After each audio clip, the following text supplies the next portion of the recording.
নমস্কার বন্ধুরা, আমি পূজা। আপনাদের সকলকে স্বাগত আমার চ্যানেলে। আজ আমার মেহেন্দি ক্লাসের 46 নাম্বার ক্লাস। যারা এখনো আমার আগের ক্লাসগুলো দেখেননি তারা অবশ্যই আমার আগের ক্লাসগুলো দেখে নেবেন। এর আগের ক্লাসে আমি আপনাদের মূল টপিক নিয়ে আলোচনা করিনি, কিন্তু আজকের ক্লাসে আমি আপনাদের আবারও মূল টপিক নিয়ে আলোচনা করব। দেখুন, এর আগে মূল সম্বন্ধে আমি আপনাদের ডানার অনেক ডিজাইন দেখিয়ে দিয়েছি। ডানার শেপ আঁকা এবং ফিলিং ডিজাইনও কিন্তু আমি আপনাদের শিখিয়ে দিয়েছি। আজকে আমি আরও নতুন শেপ আপনাদের সাথে শেয়ার করব। তো চলুন শুরু করা যাক। তো দেখুন, প্রথমে আমি এখানে একটা পুরো ময়ূরের শেপ এঁকে নেব। ঠিক আছে, দেখুন আমি প্রথমে একটা মুখ করে নিয়েছি। এইবার আমরা ময়ূরের বডি পোর্শনটা সুন্দর করে এঁকে নেব। ঠিক আছে, আপনারা কিন্তু ভালোভাবে দেখুন আগে যে আমি কিভাবে শেপগুলো আঁকছি, তারপর আপনারা ঠিক সেই রকমভাবেই শেপগুলো আঁকবেন। আগে আপনারা ভালো করে দেখে নিন, তারপরে আপনারা প্র্যাকটিস করবেন। দেখুন আমি চোখটা কিভাবে আঁকছি এবং সেই চোখের অনুযায়ী আমরা কিন্তু ঠোঁটটা আঁকবো। ঠোঁট এবং চোখটাই হচ্ছে কিন্তু ময়ূরের সবচেয়ে গুরুত্বপূর্ণ বিষয়। কারণ আপনি এমনভাবে চোখটা আঁকলেন যাতে মনে হচ্ছে অন্যদিকে তাকাচ্ছি, অথচ ঠোঁটটা আঁকলেন এমনভাবে মানে পুরোটাই বাজে হয়ে যাবে। তাই আপনারা ভালোভাবে ঠোঁট আর চোখ অনুযায়ী ঠোঁট আঁকাটা অবশ্যই আপনাদের ভালোভাবে শিখতে হবে।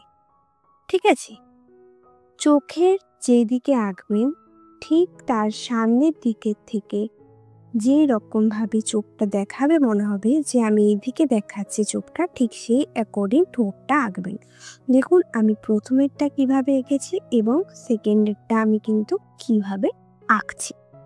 ঠিক আছে, আমি মুখটা যেই রকমভাবে রেখেছি সেই অনুযায়ী কিন্তু আমি প্রথমে চোখ আঁকছি, তারপর ঠোঁট আঁকছি। তাহলে বোঝা গেল আগে আমাদের সবচেয়ে ভালোভাবে মুখটা, আমরা ময়ূরের মুখটা কোন দিকে রাখবো সেটা আমাদের ভালোভাবে এঁকে নিতে হবে। সেই মুখটা অনুযায়ী তারপর আমাদের এঁকে নিতে হবে চোখ, আর চোখ অ্যাকর্ডিং আমাদের এঁকে নিতে হবে ঠোঁট।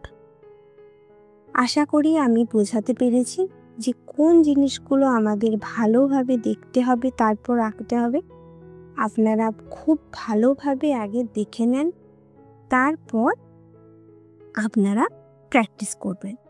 জানি এই সকল ডিজাইনগুলো আপনাদের প্র্যাকটিস করতে হয়তো দেরি হবে যারা নতুন নতুন শিখছেন, কিন্তু আমি আগেও যে কথাটা বলেছি বারবার, আবারও আমি সেই কথাটাই বলছি যে আগে আমার যে ক্লাসগুলো আমি শিখিয়েছি, নর্মাল একদম বেসিক যে ক্লাসগুলো, সেইগুলো আগে ভালোভাবে শিখে নিন। তারপর আপনারা কিন্তু এই ময়ূরের ক্লাসগুলো বা পদ্ম ফুলের ক্লাসগুলো এগুলো করবেন, কারণ এগুলো হলো একটু অ্যাডভান্স ধরনের ডিজাইন। ঠিক আছে, তো আপনারা যদি আগে বেসিকটা ভালোভাবে না শেখেন তাহলে কখনোই কিন্তু আপনারা এই সকল ডিজাইনগুলো আঁকতে পারবেন না। দেখুন এখানে আমি ময়ূরের যে মাথার ঝুঁটির অংশটা এঁকেছি, সেই অংশটা আঁকার সময় কোনো কারণবশত আমার ক্যামেরাটা অফ হয়ে গেছিল, তাই আমি এখানে এটা দেখাতে পারিনি। কিন্তু আমি পরে দেখুন আরও ময়ূর এঁকে সেই অংশটা ভালোভাবে আপনাদের বুঝিয়ে দেব। ঠিক আছে, তো এখানে দেখুন আমি কী ধরনের ময়ূরের শেপটা করছি। ঠিক আছে, আমরা কিন্তু অনেক রকমের ময়ূরের ডিজাইন করতে পারি। আমি আরও ময়ূরের ডিজাইন আপনাদের সাথে শেয়ার করব। আপনারা এক একটা ক্লাস আগে ভালোভাবে শিখে তারপর প্র্যাকটিস করে কমপ্লিট করুন, তারপর পরের ক্লাসটা করবেন। তো যে সকল বন্ধুদের আমার ক্লাস থেকে কিছু শিখতে পারছেন বা আপনাদের কোনো সুবিধা হচ্ছে, অবশ্যই কিন্তু আমাকে কমেন্ট করে জানাবেন। আর যে সকল বন্ধুরা ভালোভাবে বুঝতে পারছেন না বা কোনো জায়গায় কোনো অসুবিধা হচ্ছে তারাও কিন্তু আমাকে কমেন্ট করে জানাবে। তো দেখুন, আমি মাঝখানের অংশটা, গলার থেকে পুরো বডির মাঝের যে অংশটা, আমি এখানে কিন্তু লাইন টেনে নিচ্ছি। একটু কার্ভ লাইন দেখুন আমি টেনে নিচ্ছি, এবং মাঝের অংশ দুটো লাইন একসাথে করে আমি একটা মোটা লাইন করে নিচ্ছি, একটা ছেড়ে মোটা লাইন করে নিচ্ছি। দেখুন এই ফিলিং ডিজাইনটাও কত সুন্দর দেখাচ্ছি, ঠিক আছে। আর আমি বাইরের পোর্শনটা, আউটলাইনটা কিন্তু আমি মোটা করে নিচ্ছি। তো দেখুন, এরপর আমি কি ধরনের ময়ূরের ডিজাইন করি। দেখুন, এই ধরনের যে আমি ময়ূরের ডিজাইনটা করছি না, এটা আমি আপনাদের হাতে একদিন এঁকে ভালোভাবে বুঝিয়ে দেব। তাহলে আপনারা বুঝতে পারবেন এই ময়ূরের ডিজাইনটা আমরা হাতের কোন জায়গাতে ব্যবহার করতে পারবো, ঠিক আছে। আমি একদিন খুব ভালোভাবে আপনাদের একটা ক্লাসে বুঝিয়ে দেব যে আমরা হাতের কোন অংশতে আমরা এটা আঁকতে পারি। কিন্তু তার আগে আপনারা এটা প্র্যাকটিস করে রাখবেন। কিভাবে আমি আঁকছি সেটা দেখে ভালোভাবে প্র্যাকটিস করে রাখবেন। আমি পরের ক্লাসে যখন ভালোভাবে ডিজাইন সহ বুঝিয়ে দেব, তখন আপনারা ভালোভাবে বুঝতে পারবেন এই ময়ূরগুলো আমরা কোথায় ব্যবহার করতে পারি। তো দেখুন, এটারও অনেকগুলো শেপ হয়। আপাতত আমি এখানে আপনাদের সাথে দুটো ডিজাইনে কিন্তু শেয়ার করলাম, ঠিক আছে। আর এই সকল ময়ূরের ডিজাইনগুলো তো সুন্দর সুন্দর ফিলিং হয়, সেগুলোও আমি আপনাদের শিখিয়ে দেব। এছাড়াও কিন্তু অনেক রকম ময়ূরের ডিজাইন হয়। আস্তে আস্তে আমি আপনাদের সব রকম ময়ূরের প্যাটার্ন শিখিয়ে দেব। তাই অবশ্যই যে সকল বন্ধুরা আমার চ্যানেলে নতুন, যারা এখনও আমার চ্যানেলটিকে সাবস্ক্রাইব করেননি, তারা অবশ্যই আমার চ্যানেলটিকে সাবস্ক্রাইব করে নেবেন, যাতে পরবর্তী ক্লাসগুলো আপনারা পেতে থাকেন। আর আমার ভিডিও যদি আপনাদের ভালো লাগে তাহলে অবশ্যই একটি লাইক করে দেবেন।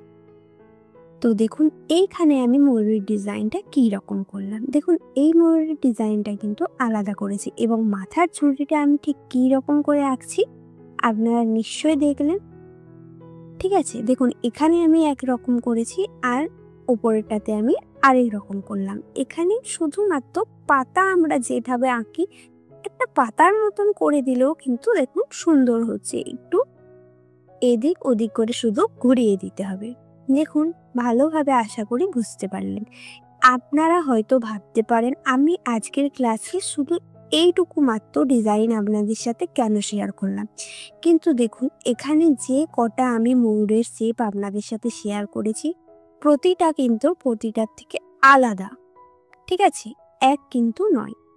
চোখ, ঠোঁট, মাথা, মুখ এগুলো আপনারা ভালোভাবে দেখবেন, তারপর খাতায় ভালোভাবে প্র্যাকটিস করবেন, তবেই কিন্তু আপনারা ভালোভাবে এই ময়ূরটা শিখতে পারবেন।